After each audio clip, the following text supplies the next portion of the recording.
L'histoire débute près d'un manoir sombre, par une journée d'orage. Là, Akira, l'assassin silencieux, affronte un autre tueur lancé sur la même cible. Rapidement, il comprend qu'il est face à un adversaire redoutable. L'autre assassin refuse de céder sa proie et glisse la main dans sa tunique pour en sortir une arme cachée. D'un geste vif, il lance ses projectiles vers Akira, qui les esquive avec une légèreté spectrale. Sans attendre, son rival dégaine son sabre et engage le combat. Les lames s'entrechoquent, les mouvements sont rapides, précis, étouffés sous la pluie battante. D'un coup habile, Akira fait sauter le sabre de son adversaire dans les airs, mais celui-ci sort aussitôt plusieurs dagues qu'il projette à la volée. Akira les évite toutes, dans un mouvement fluide, presque irréel. Puis, soudain, un dernier projectile caché fuse vers lui. Mais avant même que l'autre n'ait compris, Akira a disparu et réapparaît dans son dos. Pris de panique, le tueur tente une nouvelle série d'attaques, mais Akira bloque chacune d'elles et force ses bras vers le bas. Son ennemi tente alors un coup de pied mortel, muni d'une lame dissimulée dans sa chaussure, mais Akira anticipe le mouvement et enfonce sa lame dans son bras. Dans le même élan, il lui brise la jambe et le plaque au sol. L'assassin vaincu comprend qu'il a perdu. Sa propre épée, retombant du ciel, s'enfonce dans son corps. Le silence retombe. Quelques instants plus tard, Akira s'introduit discrètement dans le manoir. Ses pas ne font aucun bruit. Dans la chambre, un homme dort profondément. Akira hésite une seconde, le regard figé sur sa cible, puis, lentement, lève son épée. Mais avant d'en arriver là, Akira n'était qu'un simple lycéen au Japon. Durant ses années d'école, quelques filles invitent leur amie Tsukasa à déjeuner avec elles. Il refuse poliment, prétextant du travail pour le conseil des élèves. Les filles, impressionnées, admirent son sérieux de président. Non loin de là, d'autres élèves remercient une certaine Shuri pour son aide. À une autre table, Akira lit tranquillement des romans sur son téléphone. Son camarade, un garçon au regard curieux, s'approche et lui demande s'il aime Ice Guy. Akira hausse les épaules et répond qu'il lit tout ce qui est gratuit. Le garçon s'éloigne en lui disant de lui recommander d'autres lectures gratuites s'il en trouve. Les filles voisines s'interrogent. C'est qui ce garçon avec qui il parlait? Akira, pendant qu'il déjeune, s'étonne lui-même qu'on lui ait adressé la parole. Lui, l'élève transparent, que personne ne remarque jamais. Soudain, son téléphone se met à grésiller. L'écran clignote. Une étrange obscurité se répand alors sur le plafond de la salle de classe. Sous les regards paniqués des élèves, l'ombre dessine un immense cercle magique qui s'étend jusqu'à leurs pieds. En un éclair, la lumière les engloutit. Quand ils rouvrent les yeux, ils se trouvent dans un gigantesque château. Autour d'eux, des murs de pierre, des chandeliers, des bannières royales. Un prêtre vêtu d'une longue robe s'avance lentement et, d'une voix grave, annonce. Après que le prêtre se soit écarté, les enfants aperçoivent un roi et une princesse debout devant eux, se demandant qui peuvent bien être ces personnes. Le roi s'avance alors et explique qu'il a invoqué les élèves depuis une autre planète vers son monde, appelée Morrigan. Il leur révèle qu'ils se trouvent actuellement dans l'empire de Redis, sur le continent des humains, lequel est envahi par les démons. Le roi leur annonce qu'en tant que guerriers venus d'un autre monde, ils ont le pouvoir de vaincre le seigneur démon. Les enfants, enthousiastes, se sentent prêts à commencer leur aventure sous le ciel de glace. Cependant, le prêtre précise qu'un seul d'entre eux peut être le héros légendaire et leur demande de tester leurs capacités. Un garçon pose sa main sur une sphère magique, mais découvre qu'il n'est pas le héros. Le prêtre le rassure en lui disant que, même sans ce titre, il reste un soldat puissant. Ensuite, une fille nommée Yuki apprend qu'elle est une mage de dissipation, tandis que Tomoya découvre qu'il est un chevalier et Shuri se rend compte qu'elle est une soigneuse. Le prêtre leur explique qu'ils peuvent consulter leur statut sans nécessairement toucher la sphère magique. Tous les élèves commencent alors à examiner leurs propres capacités. Nanase demande à Akira quel est son statut. Akira révèle qu'il est un assassin, mais reste perplexe face à la puissance démesurée de ses statistiques. Puis, Tsukasa s'avance et pose sa main sur la sphère, révélant qu'il possède la classe du héros. Tandis que le prêtre loue les statistiques incroyables de Tsukasa, tous les élèves acclament leur beau président. Cependant, Akira se demande comment Tsukasa a pu devenir le héros avec des statistiques aussi faibles, alors que les siennes sont bien supérieures.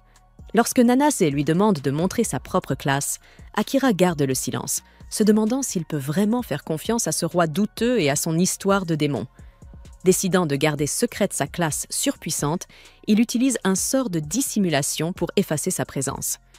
À ce moment-là, Nanase croit qu'il a disparu et s'en va, tandis qu'Asaina teste à son tour sa classe. Une fois les tests terminés, le prêtre annonce qu'il préparera un équipement spécial pour chacun d'eux et leur demande de se reposer dans leurs chambres respectives. Soulagé de ne pas avoir été découvert, Akira suit les autres élèves tout en restant invisible. En apercevant une caméra dans un couloir, il comprend que le roi surveille les étudiants et se félicite de ne pas lui avoir fait confiance.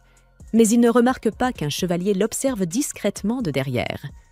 Plus tard dans la nuit, Akira trouve une salle de stockage abandonnée et décide de s'y reposer. Après s'être installé, Akira décide d'explorer le bâtiment à la recherche d'informations. En observant les paysages étrangers de la ville, il réalise avec étonnement qu'il se trouve bel et bien dans un autre monde. Il saute d'une tour à l'autre avec une agilité inhumaine, stupéfait par ses capacités surhumaines. Soudain, il entend des voix provenant d'une pièce et dissimule sa présence pour espionner. De là, il surprend la princesse qui dit au roi que les étudiants ne sont que des enfants ignorants dotés de classes spéciales. Confiant, le roi lui ordonne alors de commencer la mise en œuvre de son plan et elle quitte la salle. Posté derrière le roi, Akira se demande à quoi il joue et songe qu'il pourrait facilement mettre fin à sa vie. Le roi ressent un malaise, comme s'il était observé, mais lorsqu'il se retourne, il ne voit personne et reprend son travail. Le lendemain, Akira prend son déjeuner tout en restant dissimulé. Il se demande s'il doit avertir les autres élèves des véritables intentions du roi, mais réalise qu'il ne le croirait pas. À une table voisine, Tsukasa se lève et déclare que le roi leur a rendu un grand service en les invoquant dans ce monde avec de puissantes capacités. Selon lui, ils doivent tous s'unir et remercier le roi en éliminant les démons. Les étudiants, pleins d'admiration, acceptent de suivre leur héros sans hésiter. Akira comprend alors qu'ils sont tombés dans le piège du roi et de son histoire mensongère. Après le déjeuner, le commandant des chevaliers, nommé Saran, réunit tous les héros à l'extérieur pour un entraînement. Tandis que Saran se vante de son titre de dernier rempart du royaume, son partenaire Giles lui rappelle d'agir avec humilité. Saran informe ensuite les élèves qu'ils suivront un entraînement spécial d'1 mois avant d'affronter des monstres dans un labyrinthe. Conscient de leur manque d'expérience au combat, il les rassure en affirmant qu'il leur apprendra les bases lui-même. Alors que les étudiants s'enthousiasment pour leur entraînement, Akira, lui, reste tapi dans l'ombre, observant attentivement Saran et ses intentions. Lorsqu'il quitte les lieux pour rassembler davantage d'informations, Saran confie les élèves à Giles et s'éloigne. Akira s'approche d'une fontaine, mais une voix l'interpelle. C'est Saran. Surpris, Akira se demande alors si sa compétence de dissimulation aurait une limite de temps. Cependant, Saran le rassure en lui expliquant que son sort de dissimulation fonctionne toujours, mais qu'il ne peut pas le cacher à lui. Saran révèle qu'il possède des yeux mystiques, lui conférant une vision thermique, capable de détecter la chaleur corporelle des gens. Sur ses gardes, Akira s'apprête à saisir son couteau, mais Saran l'arrête, lui disant qu'il ne compte pas révéler sa présence à quiconque, même s'il est du côté du roi. Akira hésite à lui faire confiance, mais le capitaine des chevaliers lui assure qu'il a ses propres raisons d'agir ainsi. Il lui demande ensuite de garder leur rencontre secrète vis-à-vis du roi, et Akira finit par accepter de lui faire confiance. Une fois assis pour discuter, Akira confie à Saran qu'il souhaite lire les archives du roi pour en apprendre davantage sur ce monde. Saran lui demande alors quel est le niveau de sa compétence de dissimulation, et Akira admet qu'elle est au maximum. En revanche, toutes ses autres compétences sont au niveau 1, et il ignore comment les faire progresser. Surpris, Saran esquisse un sourire et lui propose de lui enseigner lui-même, ajoutant que les archives ne contiennent rien de véritablement utile. Akira, ravi à l'idée de devenir plus fort et d'explorer ce nouveau monde, avoue qu'il souhaite tout de même retourner un jour auprès de sa famille. Saran comprend et lui répond qu'il doit d'abord s'entraîner pour survivre avant de pouvoir espérer rentrer chez lui. Gêné de recevoir son aide gratuitement, Akira veut lui rendre l'appareil, mais le chevalier lui dit qu'il peut le remercier en lui racontant des histoires de sa planète d'origine. Le charmant chevalier lui tend alors la main. Akira sourit, la serre avec respect et se présente officiellement. Quand ils commencent leur entraînement, Akira apprend qu'en plus des humains et des démons, ce monde abrite aussi des elfes et des hommes bêtes. Pendant que Saran le soumet à un entraînement physique rigoureux, il lui explique que le niveau de classe ne peut augmenter qu'en vainquant des monstres, tandis que les compétences peuvent progresser grâce à un entraînement constant. Jour après jour, les deux continuaient à s'exercer ensemble. Saran, fasciné, écoute Akira lui décrire la Terre et ses avancées technologiques. Akira, repensant à tout ce qu'il trouvait banal dans son ancien monde, réalise à quel point cette normalité lui manque désormais. Quelque temps plus tard, Saran se trouve dans une salle avec Jill, qui s'étonne du temps qu'il consacre à Akira. Saran répond que les récits d'Akira sont bien trop captivants pour s'en lasser, et Giles partage lui aussi cette fascination. Alors que Saran révèle qu'Akira est le véritable héros doté d'une compétence de dissimulation au niveau maximal, Giles se montre stupéfait, car seul le tout premier héros de leur monde avait atteint un tel niveau. Peu après, lorsque Akira s'approche de la salle, Giles s'éclipse pour laisser à Saran un moment d'intimité avec lui. Akira tend alors à Saran un livre provenant des archives du roi, affirmant qu'il contient des informations inquiétantes. Saran acquiesce, confirmant que l'ouvrage renferme ses propres plans pour renverser le roi, plans qu'il savait qu'Akira finirait par découvrir. Il explique qu'il a lui-même écrit ce livre en le déguisant sous l'apparence d'un simple livre de cuisine. Saran révèle ensuite que le roi est un homme corrompu, obsédé par le pouvoir et prêt à dominer le monde pour servir ses intérêts, se souvenant du programme qu'il avait instauré. Akira reste pensif, absorbé par ces paroles. Saran poursuit en disant que les chevaliers royaux eux-mêmes nourrissent des griefs contre le roi. Akira en déduit qu'ils cherchent à le renverser sans recourir à la violence excessive. Impressionné par sa clairvoyance, Saran hoche la tête, tandis qu'Akira admet qu'en tant qu'assassin, il pourrait éliminer le roi sans laisser de traces. Il confie qu'il est déjà entré dans le bureau du roi dès son premier jour, mais qu'il n'a pas trouvé la force de le tuer.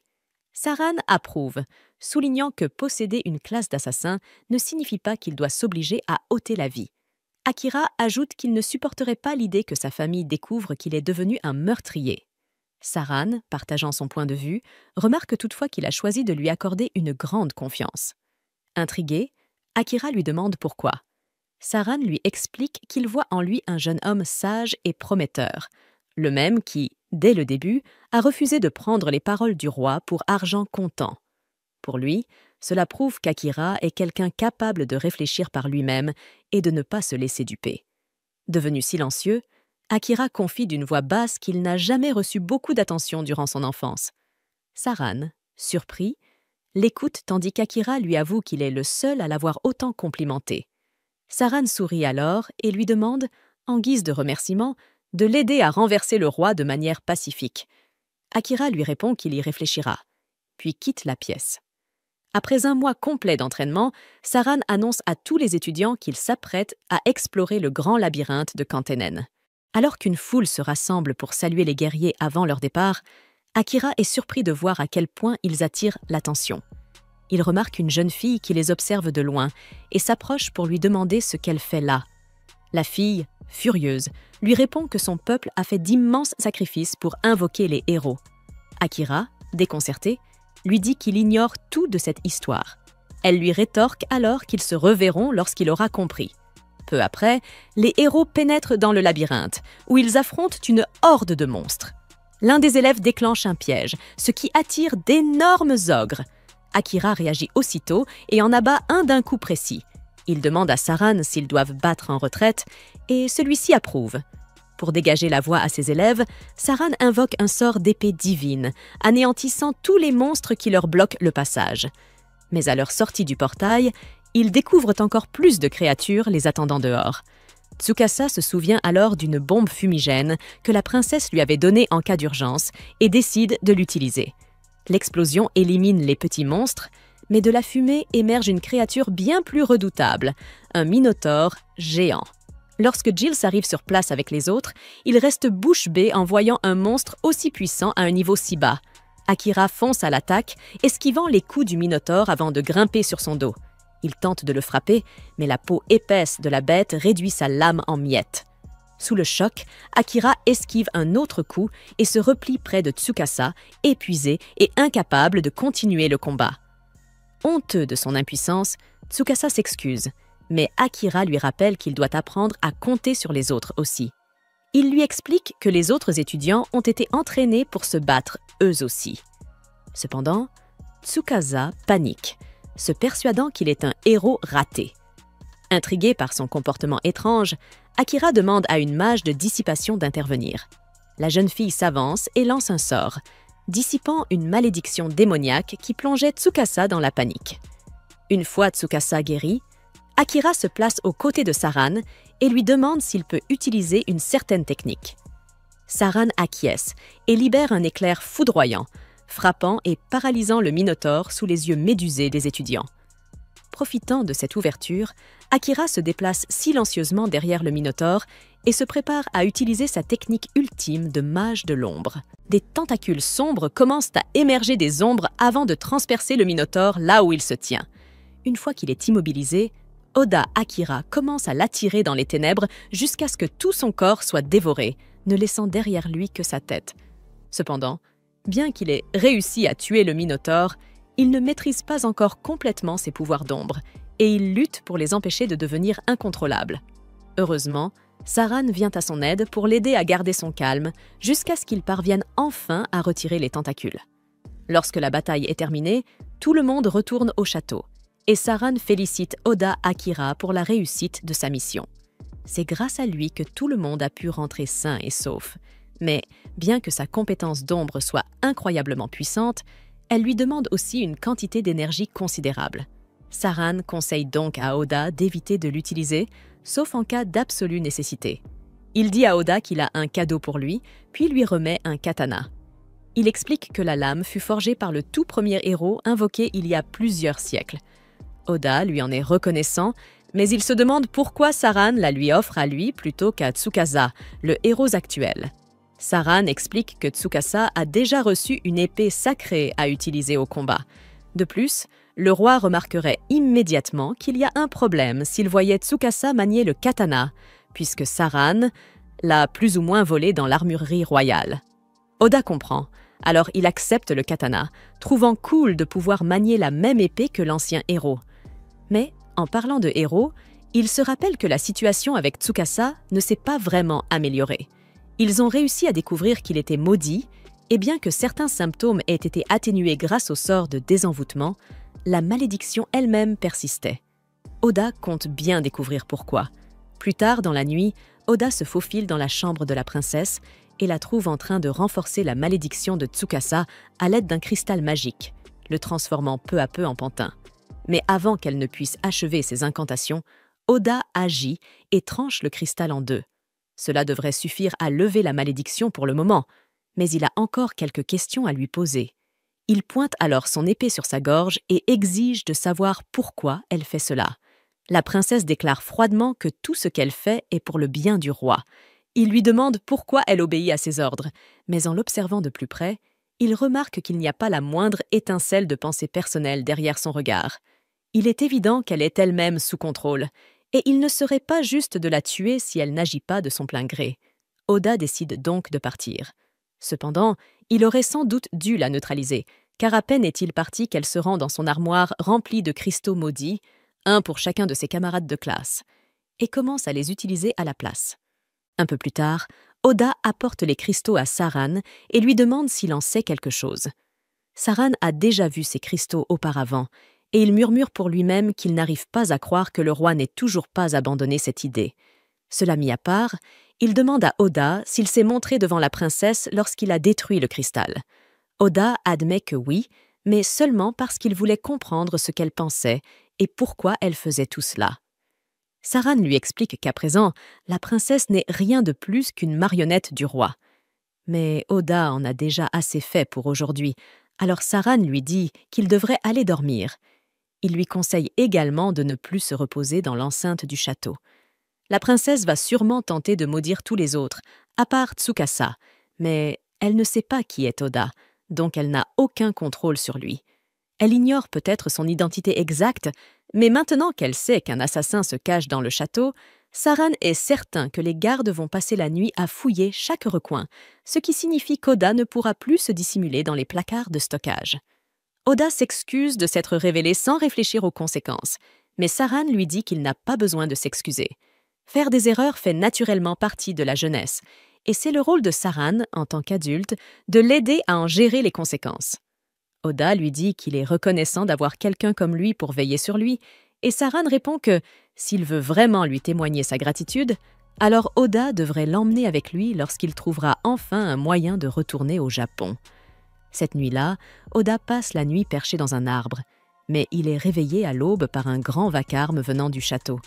Il se demande ce qui peut bien se passer aussitôt le matin, alors il décide d'aller voir.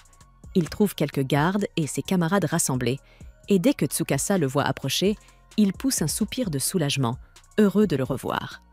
Oda est content de constater que la malédiction de Tsukasa a été levée, mais celui-ci semble paniqué et lui demande où il était passé.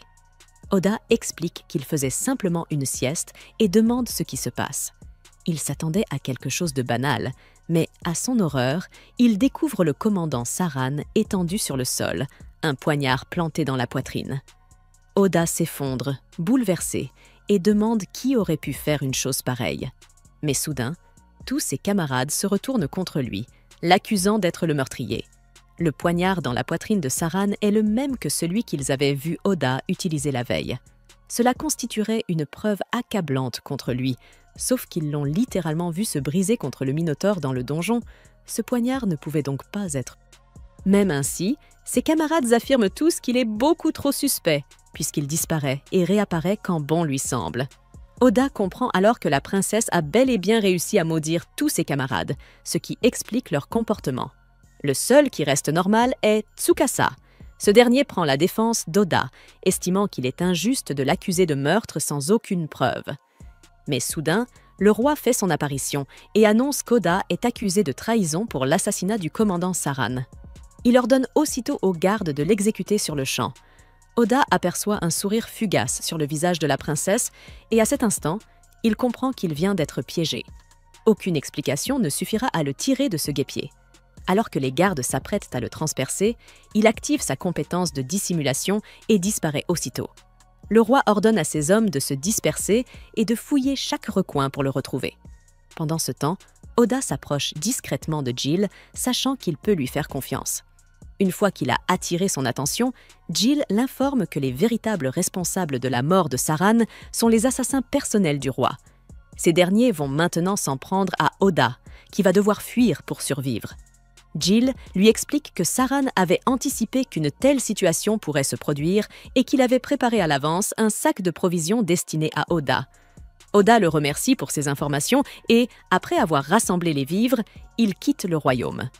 Cette nuit-là, le roi et la princesse se réunissent pour discuter de l'avancement de leur plan.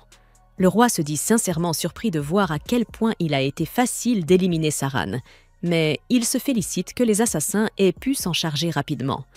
La princesse, de son côté, a terminé d'appliquer les malédictions sur tous les étudiants, à l'exception de Tsukasa. Il ne leur reste plus qu'à trouver un prétexte pour déclencher une guerre contre la nation de l'Est. Le roi affirme que les étudiants seront des pions utiles dans ce conflit. Et quant à celui qui a réussi à s'enfuir, il est persuadé qu'un gamin comme lui ne pourra pas survivre bien longtemps seul dans la nature. Par précaution, il ordonne toutefois à la princesse d'envoyer les assassins du corbeau nocturne à sa poursuite. Pendant ce temps, Oda vient d'arriver au donjon, car Saran lui avait déjà dit que c'était le meilleur endroit pour se cacher lorsqu'on est en fuite. Presque personne n'aurait l'idée de fouiller un donjon pour retrouver un fugitif, donc l'endroit devrait être sûr. Cependant, l'eau et la nourriture y sont limitées, alors Oda doit rester prudent. Même avec sa compétence de dissimulation, il reste de nombreux monstres capables de le repérer grâce à leur odorat ou à leur ouïe développée. Mais à mesure que la classe d'assassin d'Oda progresse, il pourra finir par masquer son odeur, le bruit de ses pas et même il y a des boss tous les 10 niveaux. Et une fois qu'on entre dans une salle de boss, il est impossible d'en sortir tant que le monstre n'a pas été vaincu. Y aller seul est un pari risqué, mais Oda n'a pas vraiment le choix s'il veut progresser davantage. Dès qu'il met un pied à l'intérieur, il se retrouve face à une chimère. Il parvient d'abord à esquiver ses attaques, mais il est pris au dépourvu lorsque la queue serpent de la créature se met à cracher du venin, le touchant à la jambe. Affaibli par la blessure, il ne peut plus se déplacer aussi vite qu'avant. La chimère en profite pour lui transpercer le dos de ses griffes. Mais alors qu'elle s'apprête à l'achever, Oda décide de jouer sa carte maîtresse. Il invoque la magie des ombres et anéantit complètement la chimère. Il a réussi à vaincre le premier boss du donjon, mais les blessures qu'il a subies, combinées à l'épuisement provoqué par l'utilisation de son pouvoir d'ombre, le laissent dans un état critique. Sentant que la vie de son maître est en danger, la magie des ombres change automatiquement de mode pendant qu'Oda est inconscient, passant de l'attaque à la régénération, et commence à soigner ses blessures. Pendant ce temps, au château, Tsukasa vient de demander à tout le monde de quitter le château avec lui. Ses camarades lui demandent s'il est en train de dire qu'il veut aller affronter le roi démon dès maintenant, et, trouvant l'excuse convenable, Tsukasa décide de s'en tenir à cela. Mais tous lui disent de se taire et de s'asseoir, car ils n'ont pas l'intention d'aller nulle part. Il réalise alors que leur comportement doit être un effet de la malédiction dont Saran lui avait parlé avant sa mort. Et si c'est vrai que tous ses camarades sont sous contrôle mental, alors il devra partir seul. Cependant, à sa grande surprise, quelques-uns de ses camarades acceptent tout de même de le suivre. Quelques heures plus tard, ils se tiennent ensemble aux abords de la ville. Ils sont étonnés d'avoir réussi à sortir aussi facilement, mais cela s'explique. Leur excuse était qu'ils partaient combattre le roi démon, et le roi n'aurait eu aucune raison de les en empêcher. Cela mis à part, Tsukasa se demande pourquoi les autres ont choisi de le rejoindre alors que tout le monde refusait catégoriquement de le faire. Yuki lui répond qu'elle pense qu'aucun d'entre eux n'est actuellement sous l'emprise de la malédiction de la princesse. Asakina ajoute qu'il pense que ses propres actions ont peut-être contribué à briser la malédiction, car, même s'il ne sait pas vraiment pourquoi, il a des souvenirs flous de lui-même entrant dans la chambre de la princesse et brisant plusieurs cristaux. On découvre plus tard que c'était en réalité Jill le véritable responsable, car il avait utilisé sa compétence de manipulation pour prendre le contrôle du corps d'Asakina, et ainsi, et même s'il n'a réussi à libérer que quelques-uns des étudiants, il est heureux d'avoir pu accomplir le dernier souhait de Saran. Alors que le groupe quitte le royaume, Kyusuke pense en lui-même qu'il doit trouver un moyen de renouer avec Oda. Il regrette de ne pas avoir essayé de le retrouver alors qu'il se cachait encore dans le château, et malgré le fait qu'il ait été maudit, il se sent terrible de ne pas avoir défendu son ami. La plupart des gens de la classe ne parlaient jamais beaucoup à Oda, mais un jour, alors qu'il rentrait de l'école, Kyusuke est tombé sur Oda pendant qu'il travaillait sur un chantier. C'était la première fois qu'ils se rencontraient en dehors de l'école, et Oda lui avait demandé de garder son emploi secret, car il ne voulait pas que sa petite sœur le découvre. Kyusuke avait promis de garder le secret, car il savait ce que c'était que de s'occuper d'une petite sœur.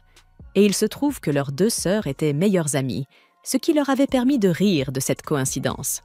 Pendant ce temps, dans le donjon, Oda venait de reprendre conscience. Pour une raison quelconque, il se souvient avoir rêvé du jour où il avait rencontré Kyusuke. Il espère vraiment que Kyusuke va bien, et il s'inquiète tout autant pour sa mère et sa sœur restées au Japon. Mais une fois qu'il a fini de se faire du souci, il réalise soudain qu'il n'éprouve pas de douleur intense malgré les griffures reçues dans le dos par la chimère. Il appelle son écran de statut et d'après ce qu'il voit, ses statistiques ont beaucoup augmenté après avoir vaincu la chimère, mais cela n'explique pas pourquoi ses points de vie sont presque au maximum malgré tous les dégâts subis lors du combat. Il remarque également que sa compétence de magie des ombres est désormais niveau 3. Il ne comprend pas comment elle a pu progresser autant alors qu'il ne l'a utilisée qu'une seule fois, mais il n'a pas le temps d'y réfléchir. Il décide donc de continuer à avancer. Plus loin dans le donjon, il tombe sur un gigantesque slime. En l'ouvrant, il découvre une jolie elfe à l'intérieur. Il pense que c'est l'occasion parfaite pour tester l'une des nouvelles compétences obtenues en montant de niveau, l'Ail du monde. Il active la compétence et, d'un coup, toutes les informations sur la vie de la jeune fille affluent dans l'esprit d'Oda. Mais c'est beaucoup trop pour lui. Il annule donc la compétence à mi-chemin. La jeune fille n'a presque plus que 2% de ses points de vie, alors Oda la porte jusqu'au 69e étage et la pose près d'un bassin d'eau pour qu'elle puisse se reposer. Plus tard, elle se réveille et Oda lui tend un peu d'eau à boire pour la remettre sur pied. Il dit à Amelia qu'elle devrait dormir encore un peu pour récupérer correctement, mais elle répond qu'elle a trop faim pour dormir. Alors il lui prépare un bol de porridge. La jeune fille est reconnaissante pour le repas et commence à manger immédiatement. Une fois qu'elle a fini, elle demande à Oda comment elle est arrivée ici, car elle se souvient d'être plus bas dans le donjon. Il lui explique que c'était le point d'eau le plus proche, alors il l'a portée jusqu'ici. Elle est surprise qu'il se soit donné tant de mal pour s'occuper d'elle alors qu'ils ne se sont jamais rencontrés auparavant, car c'est la chose la plus gentille que quelqu'un ait jamais faite pour elle. Quelques heures plus tard, Amelia est revenue à pleine forme et, ensemble, ils atteignent le 80e étage. Mais Oda se demande pourquoi elle le suit, pensant qu'elle voudrait remonter à la surface le plus rapidement possible.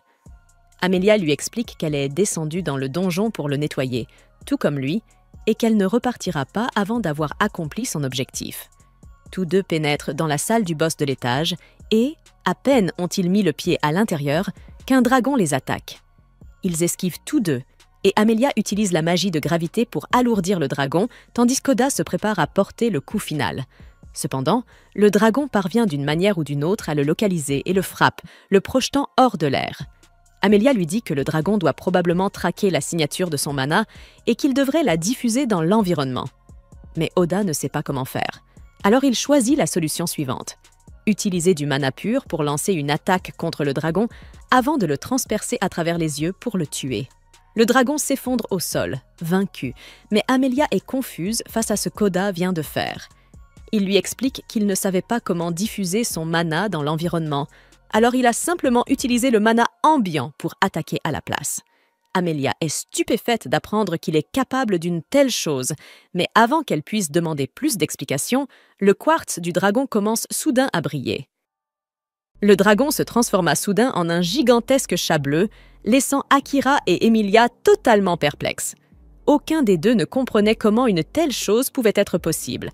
Usant de sa compétence Aïe du monde, Emilia découvrit que le chat était en réalité un métamorphe. Voilà donc comment il avait pu prendre la forme d'un dragon. Tout s'éclairait à présent. Un véritable dragon aurait été bien plus résistant que cette créature.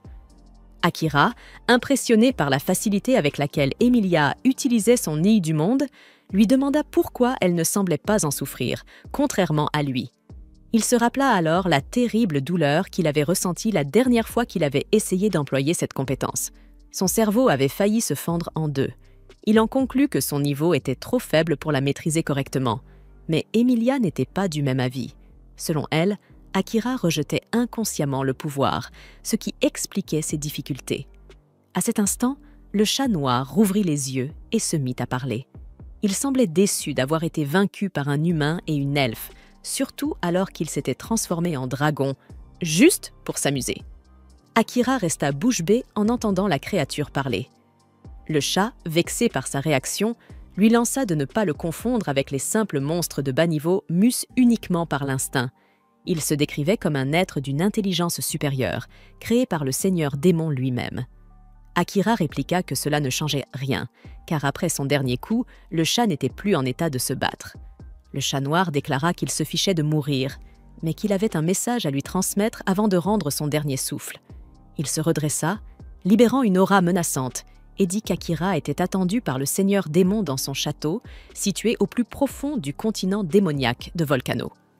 Cette révélation éveilla la méfiance d'Akira. Il demanda comment le seigneur démon pouvait connaître son existence et pourquoi il voulait le voir. Le chat répondit simplement que le seigneur démon était un être bien au-delà de sa compréhension et qu'il ne pouvait rien lui dire de plus. Puis il s'allongea, l'air résigné, et lui demanda de l'achever. Akira refusa. Le chat se mit alors à rire doucement et lui dit d'arrêter de jouer les héros, car les humains considéraient tous les démons et les monstres comme des ennemis. Il trouvait donc logique qu'il le tue sans hésitation. Mais Akira secoua la tête. Pour lui, le véritable ennemi n'était pas les démons, c'était le roi. Il refusa de croire à cette idée que les démons étaient les ennemis naturels des humains. Emilia, plus pragmatique, lui rappela que la porte de la salle du boss ne s'ouvrirait que lorsque le boss serait mort, ou lorsqu'ils le seraient eux-mêmes. Le chat noir approuva calmement « Tu comptes mourir de faim ici, humain ?» Puis il demanda à Akira pourquoi il refusait tant de le tuer. La réponse du jeune homme fut à la fois simple et surprenante. « Parce que je suis quelqu'un qui aime les chats, » dit-il. « Et contrairement aux autres monstres, toi, tu peux me parler. » Akira était convaincu qu'il devait bien exister une faille, un moyen de quitter la salle du boss sans avoir à tuer le chat noir. Emilia se souvint alors qu'il y avait effectivement une autre solution. Elle expliqua qu'Akira pouvait conclure un pacte avec le chat noir. En l'acceptant comme familier, celui-ci ne serait plus reconnu comme un monstre de boss et la porte s'ouvrirait d'elle-même. Le chat éclata de rire à cette idée. Selon lui, seul un mage expérimenté, capable de contrôler parfaitement son mana, pouvait accomplir un tel rituel. Et Akira n'en avait clairement pas les capacités. Mais Emilia n'était pas d'accord. Elle affirma qu'Akira avait déjà dépassé la limite requise pour exécuter le rituel. Elle rappela au chat que, plus tôt, Akira avait réussi à détacher son mana de son propre corps pour le tromper, un exploit que seul le tout premier héros avait accompli autrefois. Convaincue qu'Akira en était capable, Emilia avoua néanmoins ne pas savoir s'il réussirait. Akira demanda ce qu'il adviendrait en cas d'échec. Le chat noir répondit d'une voix calme qu'alors l'un d'eux mourrait, voire les deux, dans le pire des cas. Sans hésiter, Akira accepta ce risque. Le chat, incrédule, ne comprenait pas pourquoi il tenait tant à le sauver. Il lui dit d'y aller s'il le voulait, car mourir ou vivre n'avait plus aucune importance pour lui. Akira se fâcha devant une telle indifférence, mais le chat répliqua froidement que vivre plus longtemps ne lui apporterait aucune joie. Akira décida qu'il tenterait plus tard de lui faire entendre raison. Il se tourna vers Emilia pour lui demander la marche à suivre. Elle lui expliqua que la première étape consistait à donner un nouveau nom au chat. Akira le baptisa Night à cause de sa magnifique fourrure noire qui lui rappelait le ciel nocturne. Le chat ne réagit pas à ce nom. Akira passa alors à l'étape suivante, verser son mana dans la patte du félin. Emilia l'avertit que, dès qu'il commencerait, il n'y aurait plus de retour possible. S'il échouait à dominer le chat, il y laisserait la vie. Mais Akira resta confiant. Lorsqu'il commença à insuffler son mana dans la patte de Night, une onde d'une puissance terrifiante l'envahit. Il sentit qu'il se noyait dans cette énergie colossale. Puis soudain, il se retrouva projeté dans une ville en flammes. Le spectacle le glaça d'horreur. Partout, des cris, des bâtiments en feu, et au centre du chaos, Night, déchaîné, massacrant quiconque tentait de fuir. Akira se précipita pour l'arrêter, mais le chat lui lança une vague de mana noire qui le frappa de plein fouet, le blessant grièvement. Lorsqu'il se releva, tremblant, Night se tourna vers lui et lui cria d'une voix grave « Arrête d'hésiter. Tue-moi. C'est la seule façon pour toi de sortir vivant d'ici. » Akira ne parvenait toujours pas à se résoudre à attaquer le chat. Alors, Night reprit l'offensive, ses griffes fendant l'air et lacérant Akira de plein fouet. Les blessures qu'il subissait dans le monde onirique se mirent à affecter son corps réel. Sous la douleur, il finit par se décider à riposter. Il lança sa dague droit sur Night, mais le chat noir la dévia d'un mouvement rapide, avant de concentrer son énergie sombre pour en finir d'un seul coup. Au lieu d'esquiver, Akira fonça vers lui, et, contre toute attente, il se laissa transpercer par ses griffes. Night resta stupéfait. « Qu'est-ce que tu fais, idiot ?» cria-t-il, les yeux écarquillés. Akira répondit d'une voix haletante qu'il ne voulait pas le tuer, et qu'il savait, au fond, que Night ne voulait tuer personne non plus. Le chat gronda, les yeux brûlants. « Je suis un monstre! Même si j'ai une conscience, mon instinct me pousse à éliminer tout ce qui se trouve sur mon chemin. » Mais Akira secoua la tête. Il savait que Night en avait assez de cette vie de carnage. Il attrapa doucement ses griffes ensanglantées et lui murmura « Tu n'as plus besoin de te battre seul contre cet instinct. Je serai là, je veillerai sur toi pour que tu n'aies plus jamais à faire ça. » À ces mots, le monde du rêve commença à se dissoudre lentement. Night sentit son cœur se détendre, sa rage s'apaiser. Son corps rapetissa jusqu'à reprendre la taille d'un chat ordinaire, et il se blottit dans les bras d'Akira, trouvant enfin la paix. Le soleil se leva sur le monde onirique, reflétant la sérénité retrouvée du félin dans les bras de son nouveau maître.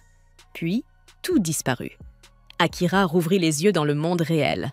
En voyant Night endormi à ses côtés, il toucha doucement sa fourrure pour vérifier si le rituel avait fonctionné. Une marque dorée apparut sur le dos de sa main, tandis que celle, rouge, sur le front du chat, devint elle aussi dorée. Emilia expliqua avec un sourire que c'était le signe de la réussite du pacte. Désormais, l'âme d'Akira et celle du chat étaient liées.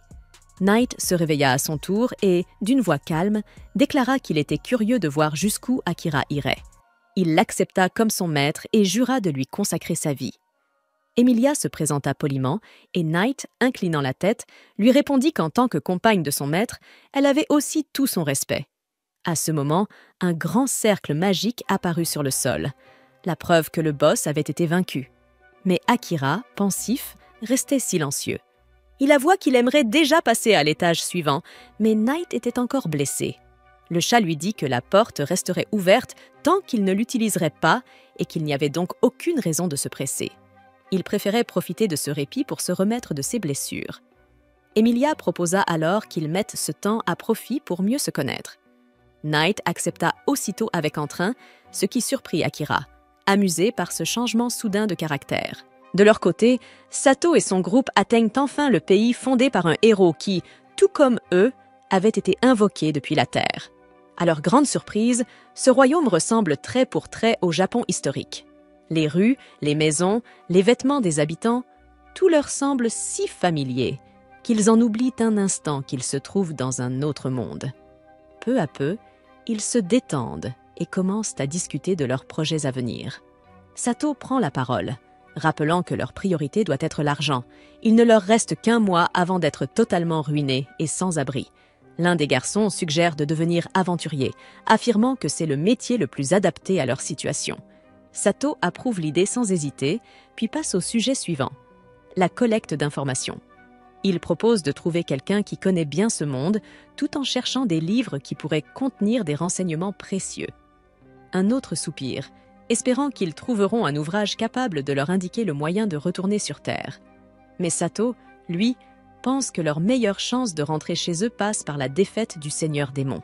Selon lui, seul le roi et la princesse savent comment renvoyer les héros dans leur monde d'origine, et, même s'ils sont tordus et cruels, il faudra les convaincre en terrassant le Seigneur Démon. Il déclare alors que, dès qu'ils auront suffisamment d'argent et d'informations, ils se rendront sans détour sur le continent des démons. Mais Asahi n'est pas d'accord. Son intuition lui souffle qu'il devrait d'abord retrouver Akira avant de se lancer dans cette aventure. Il sent qu'Akira devient plus fort à une vitesse incroyable et qu'ils auront besoin de lui pour accomplir leur mission.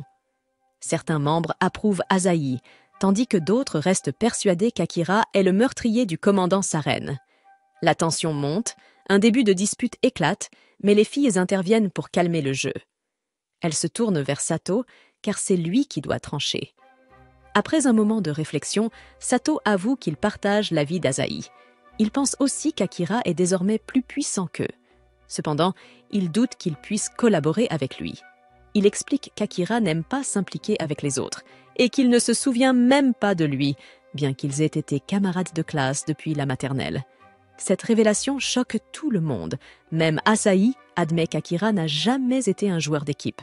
Sato ajoute alors que, d'après les légendes, seule l'épée sacrée maniée par le héros peut vaincre le Seigneur Démon. Il doit donc devenir assez fort pour remplir ce rôle. Et même s'il retrouvait Akira, celui-ci refuserait sans doute de les rejoindre tant qu'il ne serait pas à la hauteur. C'est pourquoi Sato décide de rester dans ce pays. Ils s'y entraîneront dur, renforceront leurs compétences et attendront qu'Akira vienne à eux. De leur côté, Emilia raconte à Akira et à Knight son passé. Elle explique qu'elle a été chassée de son pays par sa propre sœur et que les hommes de cette dernière étaient déterminés à la tuer. Coincée près d'une falaise, elle a utilisé sa magie de gravité pour se jeter dans la rivière en contrebas qui l'a emportée vers un lieu sûr. Cependant, épuisée et blessée, un slime noir a profité de sa faiblesse pour l'engloutir entièrement. La première chose dont elle se souvient, c'est d'avoir été dans le donjon et qu'Akira venait tout juste de la sauver.